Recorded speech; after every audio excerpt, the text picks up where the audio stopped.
Welcome, everyone, to the ACL Athlete Podcast. This is the podcast where we talk about everything related to the ACL, whether that's the injury itself, the rehab process, return to sport, and more. I'm your host, Dr. Ravi Patel, performance physical therapist and coach. Between myself and fellow guests and experts, you'll learn through the lens of the patient, the healthcare professional, and the coach. The goal of this podcast is to equip you, the athlete, with the education to make the best informed decision about your care and your ACL journey. Thanks for joining. Now let's dive into today's episode. What's up, guys, and welcome back to another episode on the ACL Athlete Podcast.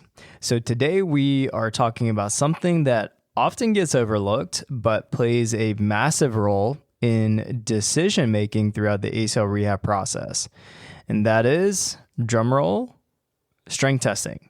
Do I talk about strength testing too much on here? It's possible, but I think it's important because it's an important part of the process. And more specifically today, I want to walk you through 7 important considerations when strength testing ACLers. So whether you're using isokinetic dynamometer, handheld dynamometer, or even force plate setup, maybe it's a knee extension, 5 repetition maximum. And this isn't just for strength testing, if you will. It's for assessments, for testing. So you could take a lot of this stuff and apply it across a lot of assessments that you may do in this process. And so some may apply more to like a knee extension based test. But with that said, I just want to cover some important considerations on this. And knowing that these aren't the only ones, but ones that I want to talk about for today, because I think it can provide some insight for you, whether you are an ACLer, whether you're a clinician, coach, whatever domain that you're in within this ACL rehab world, it can apply to you. And I think for a lot of you too, it can help with some perception of maybe some of the results or some of the tests that you get, or maybe the lack thereof, because one of the things that we find is that a lot of ACLers in general are not being tested, or they're not being tested appropriately. Because sometimes we'll hear people say, yeah, I got tested. I got an MMT or pushed into someone's hand, or, they did just a hop test and that was it to be cleared for sport, or they did a single leg squat to a box and that was their strength test. So there are different things that can be stated as testing, but we want to make sure we're testing the right things. So we want to make sure that we're looking at peak strength, we're looking at power, we're looking at range of motion, we're looking at the way someone can dynamically move, the way that they can also isolate certain movements and strength test those, compound-based movements. There are a lot of different criteria within this, depending on where athletes are, that we are going to be assessing to make sure that they are physically prepared and also mentally prepared, especially for the demands of what they're trying to get back to. We want you to be very prepared for this, and that is where tests allow us to know. When you get in a car, whenever that dashboard has no lights on it, you can basically know that the KPIs have been met, that this car is doing just fine. There are no problems with it. Of course, things can happen, but with that said, usually that light on the dashboard comes on first, right? And that's usually something to tell us, oh, well, we need to get it further assessed, but there's a test done, a diagnostic, in order to inform like, okay, what do we need to improve, or what do we need to change in order to clear this to make sure the car is safe to work again. Same thing here in a sense, and that's where testing comes into play. Now let's get into it. So I'm going to go through this list. I'm going to be short and sweet with this stuff because I want you to get to the point. I also don't want this to be a long episode for you because no one's got enough time these days. So let's keep it short and sweet, Robbie. Number 1, don't put too much stock in the first test. There is a learning curve to testing, especially whenever there's high output demanded or it's a newer movement, right? And then let's also not forget just the psychological component of this, right? So we want to be mindful of this first test. And especially early in ACL rehab, you might be 8 to 10 weeks post-op. and you might be doing some isometric submaximal testing, if you will, like you're not hitting max efforts at that point. You may be, but usually at 12 weeks, let's just say cleanly like the 3-month mark, some people are going to be doing some assessments and max strength testing, and there might be some people who aren't ready for it yet. But with that said, when it's the first time, especially someone's first ACL process, first time ever really doing these max outputs, they're still learning how to produce force again, right? How to kick that thing out, how to trust that knee. There might be hesitation with pushing hard, getting used to it, right? Or just the anxiety of being tested itself. Everyone has test anxiety to some degree, some more than others. And so that first session, think of it as a baseline for behavior as much as it is for performance. So don't put too much stock in it. Number 2, perform serial testing. What does serial testing mean? We are going to consistently test this thing over a period of time. It happens in a series, if you will. And so then testing once tells you very little, right? Especially every 3 months. There are certain times where certain equipment like isokinetic dynamometers, the access to it is every 3 months. For example, here there is a group that does it every 3 months when you go see your surgeon. I think that's fine, right? Like that gives us a baseline and a good proxy. If I had my perfect world, could we do it every 6 to 8 weeks? Awesome. But those machines are very few around. And then also it's just not the way that the current system, especially for a bigger system like them, is set up. But with that said, can we do the test more frequently to give us data to be able to be a little bit more targeted? Absolutely. So that's why testing periodically won't be as helpful versus testing consistently. Like let's even say every 3 to 4 to 6 weeks, right? We like to say every 4 to 6 weeks, we will be conducting an assessment. This gives us a trajectory. It gives us a very short-term roadmap, if you will, to the longer roadmap. But it also allows us to make sure that we are staying very intentional and not wasting time. It helps us get the athlete comfortable with the test itself, and also helps you to see if the programming is trending in the right direction. This also removes pressure. When you know the test is not like a one-shot deal, like a pass or fail or return to sport, they're more likely to, kind of give authentic effort every single time this is done.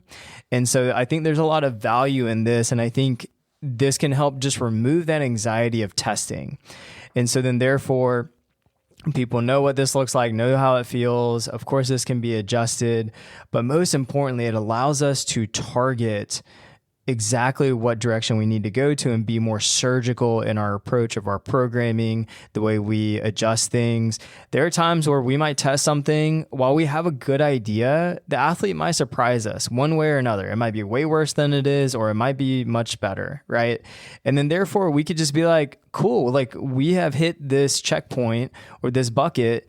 Now we can actually prioritize our focus on something else versus waiting another, 6 weeks, 8 weeks with the same exercises or maybe just progressions of those when they've already tackled what we need to from it, right? So I think serial testing helps us to just expose any of those gaps that we have, but then also just be more efficient with timing and know, are we going in the right direction? It's making sure the ship is not going off course by any degree.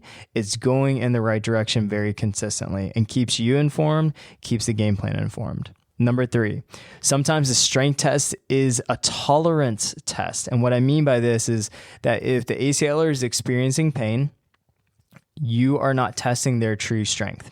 You're testing their pain tolerance. Pain becomes the limiter for how much torque they can produce or how much force strength that they can produce for that particular movement or that muscle, right? So if we're doing a knee extension test, the front of the knee is bugging you, maybe you irritated it right before, or maybe it's just hurting during because you're doing a max test. You had a patellar tendon, you had a quad tendon, you had a complicated knee surgery, you're still early post-op, you did a bunch of stupid stuff right before that. And so then therefore the knee is just not in a healthy state where it's like it can give a full go at this without it talking, right? And so it ends up being more of that pain tolerance test, and that pain becomes more of the limiter. It's still helpful, valuable data, if you will, because it gives us an objective way to track what the pain is and what the strength output with that pain is over time. So let's say, for example, you have 4 out of 10 pain. Let's just kind of give it a ballpark number. And during the test, and you produced a output on the device of 30 kilograms, right? That's how much force you can produce. But let's say the next session, you may even have the same amount of discomfort, but you produce 40 kilograms, right? Then therefore that allows us to know, well, you can tolerate and produce more force at the same amount of pain, or, later on, you might decrease that pain and be able to have the same force output, if not higher.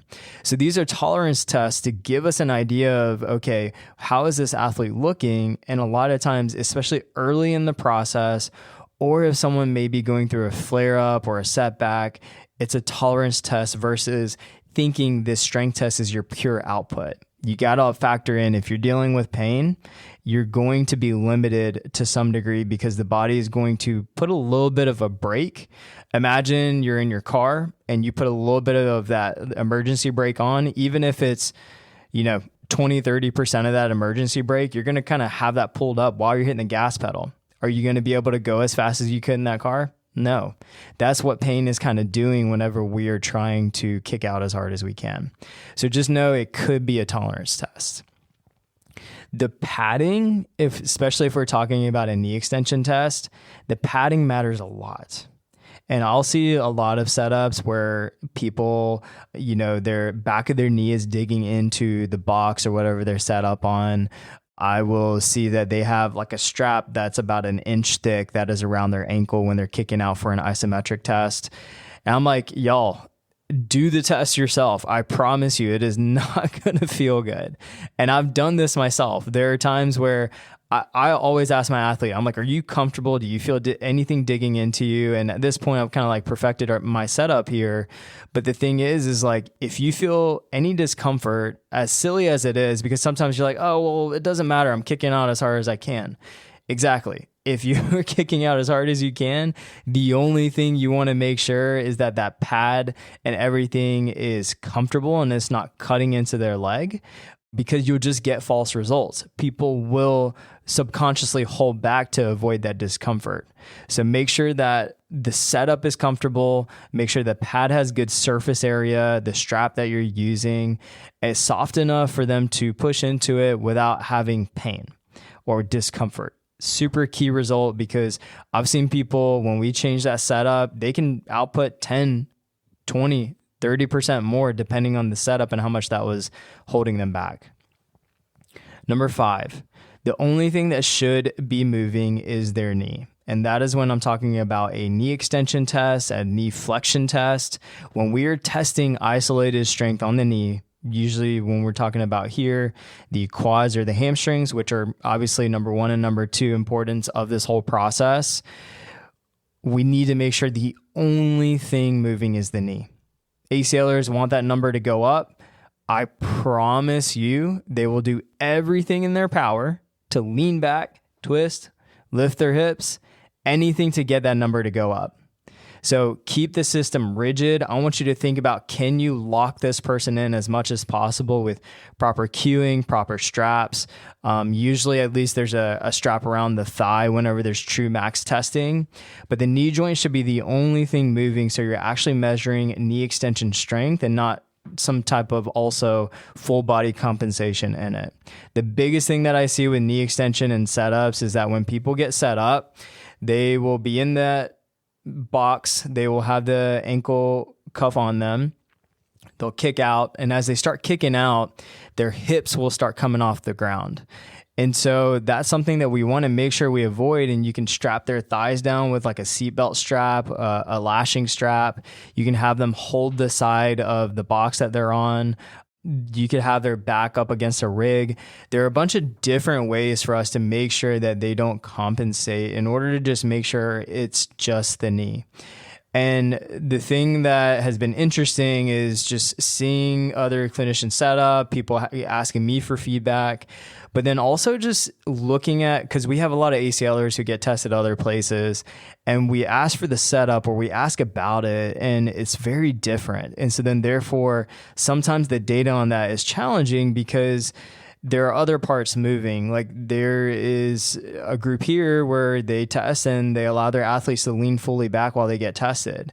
And it's like, I promise you, that is not a standard way. That's not how we do it in the research. And so they're going to throw their hips into it. And so it's just really challenging whenever there's not a standard practice across this. But in general, the rule is, can we just keep the knee as the only thing moving? And in this case, a knee extension, the quads are doing the work. Nothing else is contributing, so we can get an isolated variable and the output from that. Number 6, making sure they've built up to high outputs and intensities. If they haven't done any isolated knee extensions in their program, a max test will destroy them, especially early on in ACL rehab. You have to prepare the knee extensor mechanism for high force. That means the quads, the patellar tendon, the patella, and the soft tissues, including the quad tendon too. All of those create the extensor mechanism, which goes from that bone underneath your patella tendon all the way up to your thigh. That's the thing that is going to straighten out your knee. And so we want to make sure that this knee has been tested with that and has been prepared to do high force. So you want to think of it as a progression over weeks or over months, shifting from higher volume and low intensity towards low volume and high intensity, building them up so the test isn't a shock to the system. What I mean here is that if you're early post-op, you should be doing knee extensions. You should be doing them in a very strategic way. You might have some isometrics done at 90 degrees at a light intensity, and then building up over time to let that intensity increase. And then, yes, you might hold it for a duration of 30 seconds, 45 seconds, and then slowly bring that down and have higher outputs of effort. In addition to that, you will also be trying to do knee extensions. So you want to have some weight on the end of the ankle. And maybe you start high repetitions. Maybe you're doing 15 to 20 to start for a few sets. Maybe you don't go full range of motion, 90 to 0. You might go 90 to halfway to 45 degrees, 30 degrees, right? But the thing is, we need to build them up towards higher outputs. So that'll slowly look like, all right, if we're doing 15 to 20 reps, then we're going down to 10 reps, 5 reps. But that's over a course of weeks and months, right? And so that's going to be super important here, and making sure that the output or the intensity of it is matching what the reps are. So if you're going to do 5 reps, you're going to be doing heavier weight. So you shouldn't be doing a weight that you can do 20 times that you're doing for 5 reps, right? That's not a stimulus. You need to do something that you could maybe only do 6, 7, 8 times, right? Maximum with the weight assigned. And maybe you're doing it for 5 reps at a time. But what I'm saying here is that this needs to be built up over a period of time. There needs to be some gradual exposure to it, because what I see happen sometimes is that ACLers, they'll go and get tested somewhere. Maybe it's with their surgeon's office, or maybe it is somewhere else that doesn't do the testing. They haven't been doing any knee extensions or open kinetic chain. And as sad as it is, the belief out there is still very strong that people think it'll stretch the graft. And we have research to refute that at this point, because walking itself puts more stress on the ACL graft early post-op than an open chain knee extension when you're putting very light load on it. And so the other thing too is that when you are between 30 to 0 degrees of knee extension, that's where the ACL is being on tension. Especially between 90 and 45 degrees, you're not putting the ACL on any stress. So you're good to rock there. So we should strengthen in the quads and do knee extensions.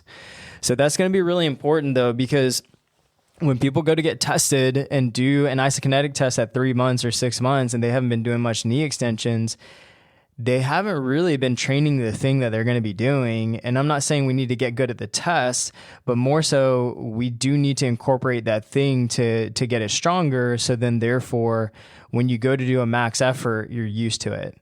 Even if someone's asking you to go, hey, run a 5K, at least have 1, 2, 3 miles in your tank, right? Don't just be running, a quarter of a mile of a track, and then all of a sudden someone's asking you to run a 5K. Like, let's get some reps in the tank, so then that way you're used to it, ideally running a 5K. So then therefore you can test it with a true exertion and what's accurate. So make sure that you have built up to high outputs and intensities. And then number 7, the last thing is it's not a pass-fail test. Just know these tests are not pass-fail.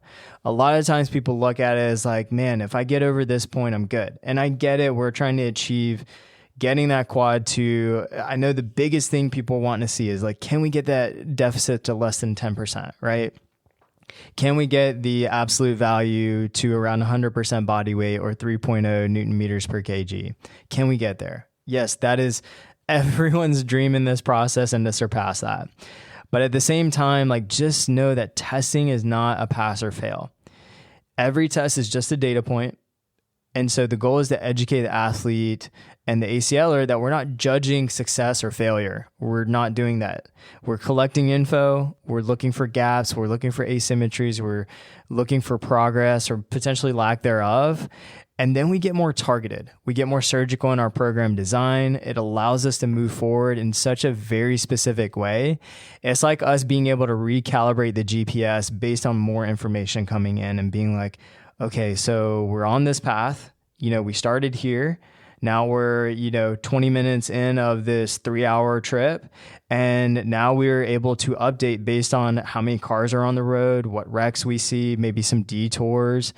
So these are all things that are data coming in for us to adjust and calibrate to be like, okay, what is the estimated ETA now that we have this information? What are the most efficient routes? You might take the scenic route, who knows, right? But with that said, that allows us to recalibrate the roadmap and the route that we are going to take. And I think that's super key in this process. So to recap, don't overvalue the first test. Test regularly in a serial process. Respect the pain, because that could be potentially a limiter when we're doing this, and we might be testing tolerance over true strength. Manage the setup, isolate and make the system rigid, eliminate compensations as much as possible. Build towards higher outputs. It should look like a step-by-step approach versus this on and off switch of, I've never done this, now go do this. And it's a high output. Not in this process. It should always be built up and should be a graded approach. And treat every test as data, not like a verdict or not this final end all be all. These are the small details that make a huge difference in how we interpret results and how you will experience this, how ACLers will experience this through the testing process. But that's going to be really important because I think testing has this kind of feel around it of like make or break it. And I think the nuances and details of this are important. I think also that we just need to know that it's not just going to be this like, all right, magical day. It's just information for us to know, okay, have we at least met this minimum criteria? And that's the way we need to look at it. It's not like, all right, I'm 110% there. It's, have we met this minimum criteria to get to this certain point? And okay, what does that recalibration look like as we move forward? So I hope this helps y'all. I hear of ACLers, we have ACLers who get tested and there can be all these feelings around it, but I was hoping that this can just be informative of just not putting too much stock in things, understanding the sequencing of it, the nuances of how important that is, and also just the buildup and perception of it, because testing is so important in this process. First off, I hope you're getting tested. If you're not, then that is major red flag. Basically tell me you're not a good updated provider without telling me you're not a good updated provider is if you have to ask about strength testing. If you ask them, do you do isolated quadricep testing?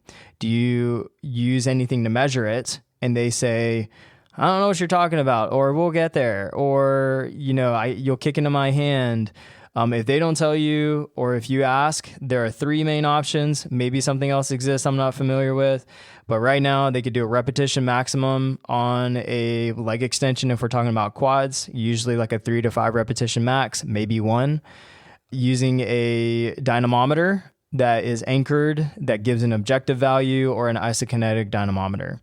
Those are really the 3 things. Yeah, could we explore other potential options? Yes. But in reality, those are our methods of getting objective data. And the way for us to make sure we can kind of vet the professional or make sure that we kind of know what they're talking about and they're legit is, do they test? That's my general litmus for like, okay, they're at least up to date enough to be doing strength testing and making it objective and making sure that they can explain that to you. The other side thing I'm going to note, because I've just been hearing this a lot lately, is that PTs have been like kind of dodgy with ACLers questions. They've just kind of been like, oh, we'll get there, or like, we can talk about that, or like, they just kind of make something up. You can kind of tell. Red flag. So just something to share with you guys, because I have a lot of these calls, talk with a lot of ACLers, and it's super frustrating. But I want you guys to be equipped. I want you guys to be ready for this process and not be a statistic in this process. And that starts with educating yourselves and making sure you find the best care for you. So that's going to do it for today. If you found this helpful, please share it with somebody, whether it's another clinician, an ACLer. And then if you do not mind, what helps us the most in this podcast and getting reach to serve more ACLers in this whole community is to leave us a review. That would be huge. Spotify, it takes literally 3 seconds. On Apple Podcasts, same thing. You don't even have to say any words. Don't say any words. If you have good words to say it. If you don't have good words to say, then maybe don't leave it. I'm just kidding. Do whatever you feel is in your comfort. I appreciate you guys. Thank you for this community. Until next time, this is your host, Robbie Patel, signing off.